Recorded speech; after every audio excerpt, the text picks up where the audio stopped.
Lu di situ beratnya mengawasi kota kosong. Oke. Lebih berat sebenarnya Bawaslu dalam mengawasi kota kosong dibandingkan ada lawan.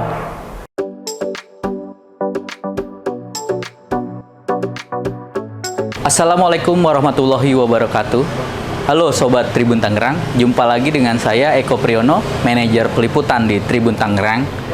Kita akan berbicara, berdiskusi dengan Ketua Bawaslu Kota Tangerang Selatan, Bapak Muhammad Acep.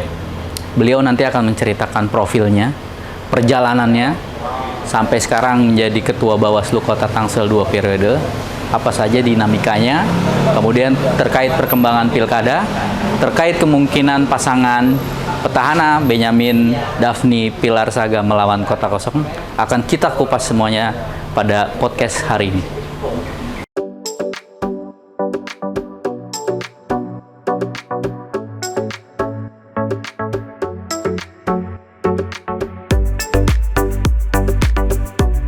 Halo Sobat Tribun Tangerang, sekarang saya sudah bersama Ketua Bawaslu Kota Tangerang Selatan, Pak Muhammad Acep.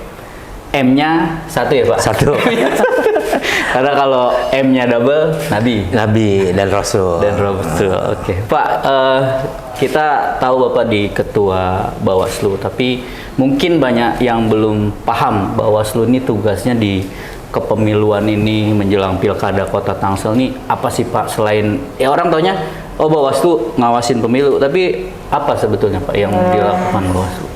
Jadi ya lembaga Bawaslu ini memang ya semenjak lahirnya di 16 tahun kemarin tetap menjadi fase kedua ya, dikenal oleh masyarakat itu yang namanya penyelenggara itu adalah KPU. Bawaslu itu grade kedua. Nah, sebenarnya Bawaslu itu justru punya peran penting di dalam melakukan pengawasan baik itu pemilu maupun pilkada untuk menciptakan pemilu yang adil, pemilu yang bermartabat, pemilu yang berintegritas. Maka Bawaslu itu bukan cuma hanya mengawasi ketika pemungutan suara, tapi proses-prosesnya juga kita sebelum awasi dan sesudah ya, Pak ya. Begitu. Maka ada kalau di pilkada itu 6 bulan sebelum pelantikan tidak boleh ada mutasi. 6 bulan setelah pelantikan nggak boleh ada mutasi. Jadi sebelum dan sesudah tetap kita awasi. Oke. Nah, perkembangannya di Kota Tangsel sendiri sudah tahapan apa Pak? Sampai bulan Mei ini ya, Pak ya? Kalau saat ini tahapannya sebenarnya perencanaan awal ya, masih tahapan permulaan, itu pada proses perekrutan lembaga ad hoc. Baik di KPU, lembaga ad hocnya PPK, PPS ya, kemudian kalau di kita Panwascam dan PKD ini sedang berproses itu. Tapi tahapan lainnya belum. Kemungkinan tahapan awalnya adalah DPT, daftar pemilih tetap. Oke. Berapa sih Pak jumlah ininya Pak di Tangsel ini Pak? Kalau di Tangsel kan jumlah penduduk ada 1,4. Oke. Nah, tapi nanti setelah diverifikasi oleh KPU dan lain sebagainya dengan membentuk Pantarlih kemungkinan nggak nyampe 1,4. Nggak sampai ya? Nggak nyampe. Kemudian tahapan yang menjelang ini Pak, pencalonan dan lain-lain itu gimana? Pencalonan kan nanti di bulan Agustus mulai pendaftaran tuh. Kalau sekarang kan pada proses di partai ya, lagi menjaring. Tapi kalau tahapan di penyelenggaraan ya dimulai nanti di bulan Agustus. Oke. Nah, berkaca ke pilkada sebelumnya Pak, partisipasi masyarakat Kota Tangsel jauh dari target yang diberikan KPU RI ya Pak. Seingat saya 77%, tapi yang tercapai kemarin 66, sekian. Supaya ini lebih baik, ini kan Bawaslu punya peran di situ Pak. Apa-apa yang saja yang bisa dilakukan atau imbauan ya Pak? Ya, memang perannya berbeda ya. Sebenarnya perannya berbeda. Pertama, kalau di KPU itu meningkatkan partisipasi pemilih. Kalau di Bawaslu meningkatkan partisipasi pengawasan. Oke. Nah, maka yang dilihat bukan soal partisipasi orang mencoblos, tapi dilihat bagaimana peran masyarakat mengawasi jalannya tahapan ini.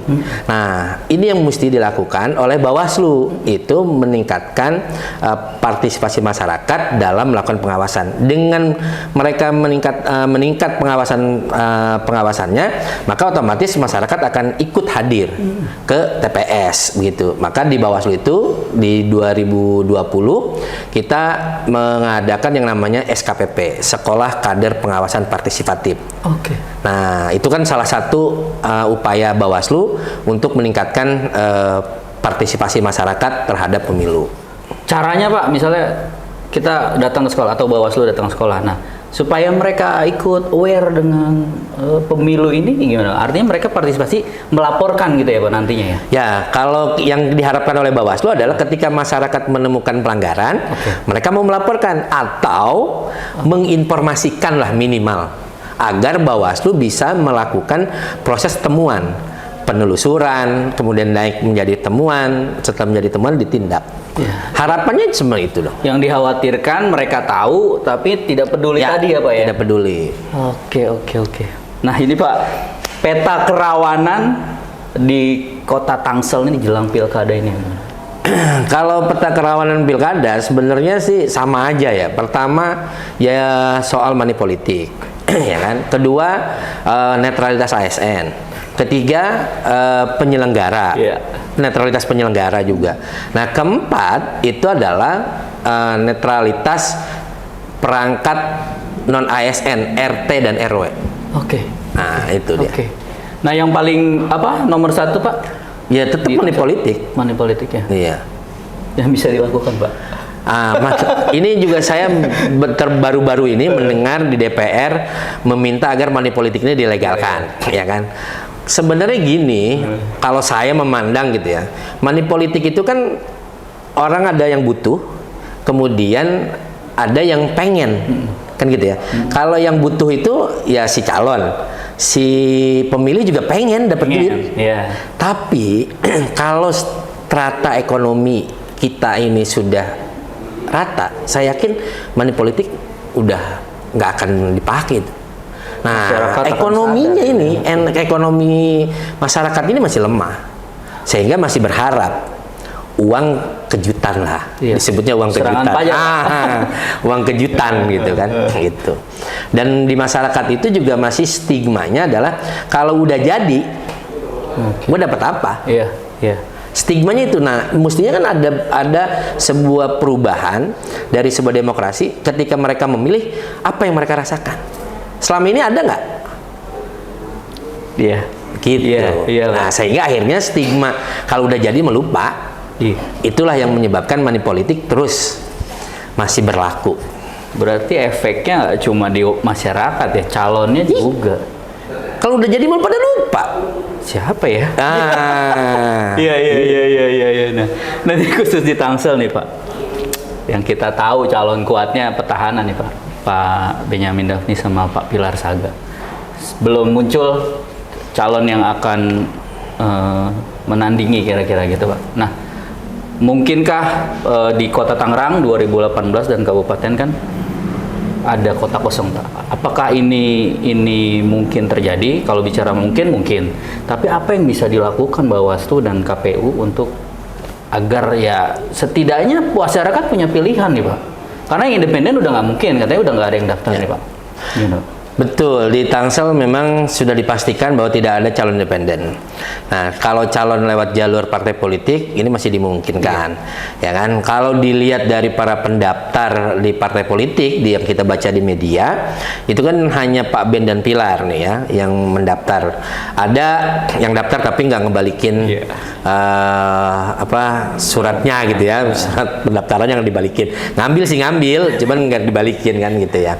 Nah, potensi lawan kota kosong ada potensinya, tapi kita juga belum tahu nih detik-detik terakhir apakah ada partai politik yang nggak mau dan lain sebagainya, kemudian menjadi perlawanan, bisa saja gitu. Nah, kalau ini misalnya terjadi lawan kota kosong, potensi kecurangan-curangan itu masih mungkin kan berarti? Ya, pengawasan mungkin jalan terus. Karena dia harus 50% plus 1 ya, Pak. Justru di situ beratnya mengawasi kota kosong. lebih berat sebenarnya Bawaslu dalam mengawasi kota kosong dibandingkan ada lawan. Lebih Gimana berat tuh, Pak? karena gini, kan yang dilarang itu adalah kampanye golput. Ya, oke. Ya, kampanye golput itu nggak boleh, dilarang, ada pidananya. Ya. Tapi kalau misalnya ada yang mengkampanyekan kota kosong, Memilih kota kosong. ya memilih kota kosong, bagaimana? Oke. Nggak ada sanksinya. Nah. Begitupun misalnya ketika dia mengadakan deklarasi dan lain sebagainya, timnya aja nggak ada terdaftar di KPU. Siapa yang mau kita tindak? Kosong. Iya. Nggak ada. Siapa yang mau kita tindak? Iya, oke. Dia deklarasi gitu ya, deklarasi. Kami pendukung kota kosong. Tapi kan timnya nggak didaftarin ke KPU. Iya. Terus ketika misalnya ada kampanye ini dan lain sebagainya, izinnya bagaimana? Iya. Nah, itu yang betapa agak sulitnya kita dalam mengawasi pencalonan yang hanya kota kosong. Bukannya lebih mudah gitu. Tadi netralitas ASN-nya lebih ketat, mengawasi penyelenggaranya. Hah? Iya. Lebih ketat lagi. Belum mengawasi tadi perangkat non ASN RT RW. Lebih berat lagi, Pak. Karena nggak ada calon, Pak. Malah kalau boleh milih ada lawan. Ada kalau ya kita Secara sih ini ya? iya, kalau secara pengawasan ya pengennya mah gitu, tapi ya kan kita apapun ini kita harus siap mengawasi. Iya. Kan gitu. Iya. Oke, Pak, ini imbauan Pak buat para pemilih di Kota Tangsel, Pak, agar ya meskipun kita tahu pemilihannya masih November, tapi kan ya perlu di encourage teman-teman pemilih bahwa hasilnya nanti apapun siapapun yang terpilih akan berefek ke kita, Pak. Karena jangan nanti nyeselnya banyak nih, Pak, teman-teman saya nyeselnya belakangan gitu, Pak. Gimana, Pak? Sebenarnya kalau saya ya, ini berkaca kepada pemilu 2024 aja.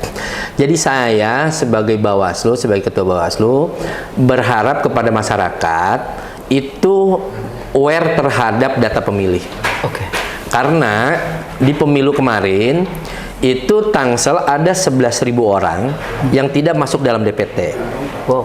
Ya kan? Karena apa? Karena tidak aware-nya masyarakat terhadap daftar pemilih. Gua nih besok milih nggak sih? Besok gua terdaftar nggak sih? Iya. Kan gitu ya. Iya. Nah, itu nggak ada tuh. Sehingga terbukti dengan adanya banyaknya pemilih yang menggunakan KTP. Oke. Nah, itu tinggi, itu hampir 7.000 orang. Artinya 7.000 lebih lah ya. Artinya bahwa betul bahwa ada 11.000 orang kemarin yang tidak masuk dalam DPT. Kan gitu. Mau siapa yang mau disalahkan? Pantarlih kah? KPU kah? Atau Bawaslu kah? Atau Panwasnya? Ya ini yang menjadi masalah adalah kita semua, termasuk masyarakat yang memiliki hak pilih. Minimal ngecek lah di KPU namanya ada nggak dalam DPT, gitu. Sehingga tidak hilang hak pilihnya, gitu ya. Walaupun bisa menggunakan KTP, tapi kan hak pilihnya harus nunggu jam 1, jam 12 kan begitu kan, gitu. Oke. Jadi harapan saya itulah. Berangkatnya dari kita sih, warga Tangsel ya, Pak, buat lebih aware. Baik, Pak Acep, terima kasih banyak atas waktunya. Siap. Mudah-mudahan kerja Bawaslu dilancarkan. Amin. Pilkada dapat, Kota Tangsel khususnya dapat hasil atau pemimpin yang terbaik. Amin. Wassalamualaikum warahmatullahi wabarakatuh. Waalaikumsalam warahmatullahi wabarakatuh. Oke. Jangan lupa subscribe ya.